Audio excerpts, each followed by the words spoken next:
요한복음 14장 12절 말씀을 보시겠습니다.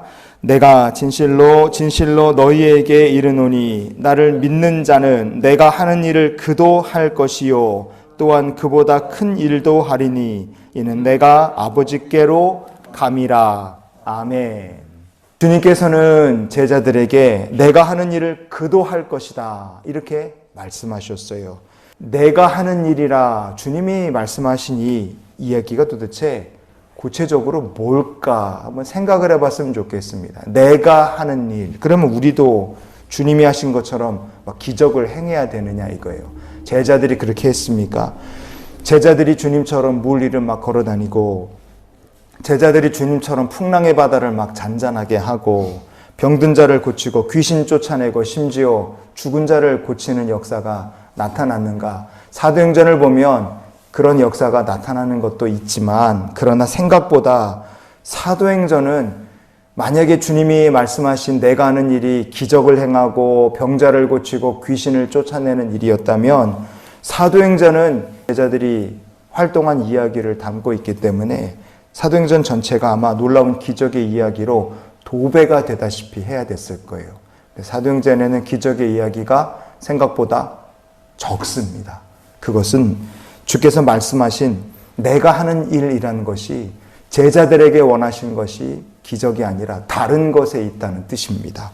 그러면 주님께서는 제자들에게 구체적으로 무엇을 하라고, 내가 하는 일을 너희가 하라고 부탁하신 것이겠습니까? 그것은 주님께서 하나님 아버지의 일을 행하신 방법들을 보면 우리가 알 수 있습니다. 주님께서 어떤 일을 행하셨습니까? 일이라 이렇게 번역이 된 헬라어 본문을 보면 에르가라고 되어 있어요. 이 에르가라는 헬라어 단어는 의미를 크게 두 가지로 우리가 쪼갤 수 있습니다. 첫 번째는 일, 행동이라는 의미가 하나 있고요. 또 하나는 업무 혹은 사명이라는 의미로 우리가 이 에르가라는 단어를 의미 분석해 볼 수 있습니다.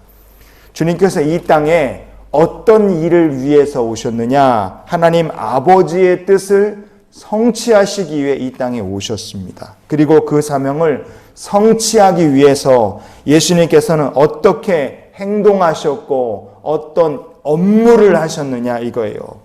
주님께서는 늘 기도하심으로 행동하시고 하나님께서 맡기신 사명을 기도로서 성취해 가셨습니다. 여러분, 그래서 주님께서 제자들에게 말씀하신 내가 하는 일이라는 것이 무엇이냐? 주님께서는 제자들에게 주께서 기도하시면서 하신 것처럼 너희들도 기도하며 살아야 한다고 말씀을 주신 겁니다. 그리고 그 제자들이 기도할 때 주님께서 하신 것보다 더 큰 일도 행할 수 있다고 말씀하신 게 되는 거예요. 여러분, 이유는 간단해요. 왜냐? 기도에는 한계가 없기 때문에 그렇습니다.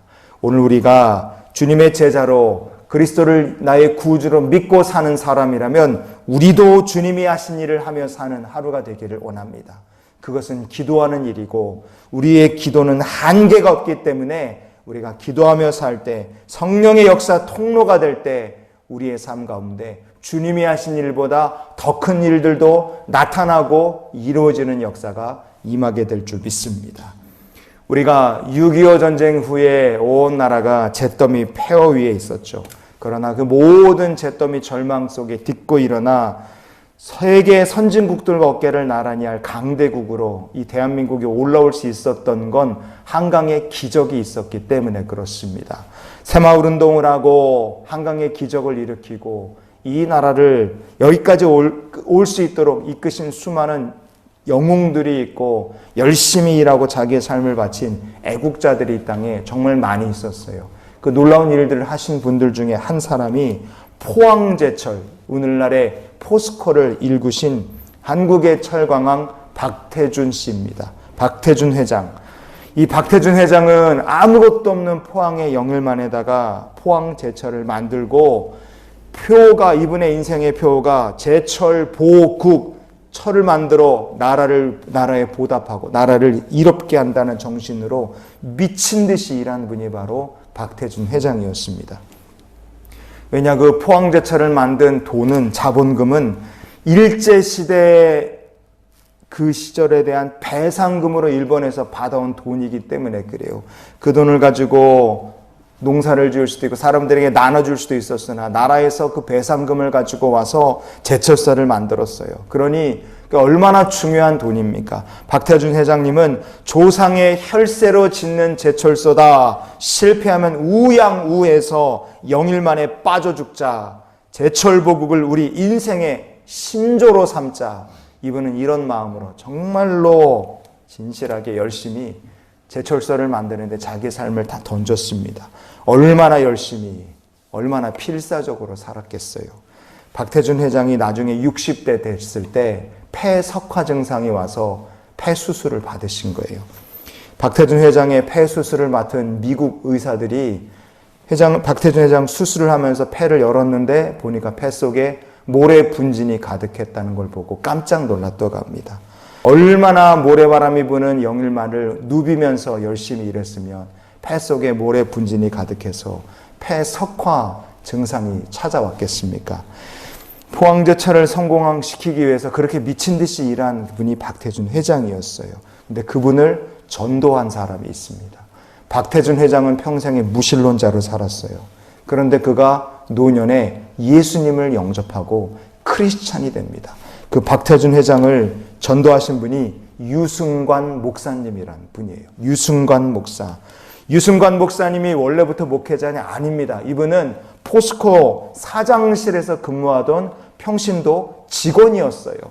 그는요, 오카노 목사님의 제자였습니다. 오 목사님의 제자고 영혼 구원을 사모하는 그리스도의 제자였습니다. 그는요, 박태준 회장님을 모시게 되면서 어떤 마음을 품었느냐. 하나님, 제가 직장에서 일하는데 저 박태준 회장, 제가 저 영혼을 구원하기를 원합니다. 그리고 박태준 회장에게 복음을 전하기 위해 기도를 시작했고 20년을 기도한 거예요.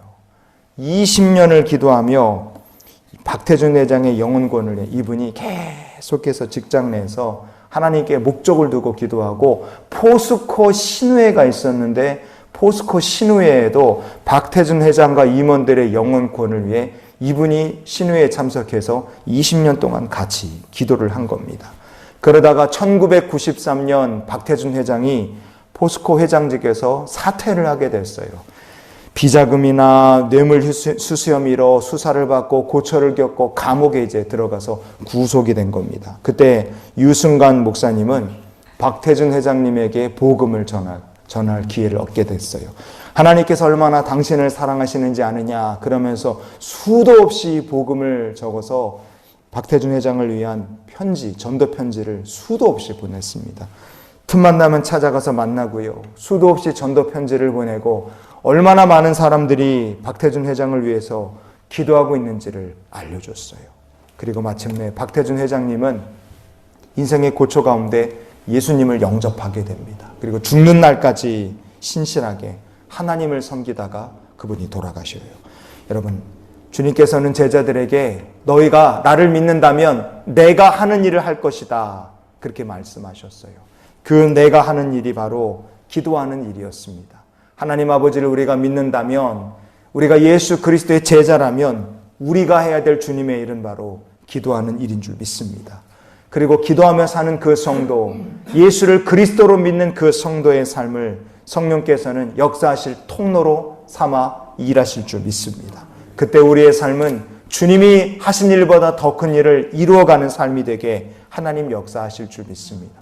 그래서 우리가 오늘 이런 기도로 한날의 삶을 살았으면 좋겠어요. 주님, 오늘도 기도하며 우리가 주님이 하신 일을 이어가는 하루가 되게 하여 주시옵소서.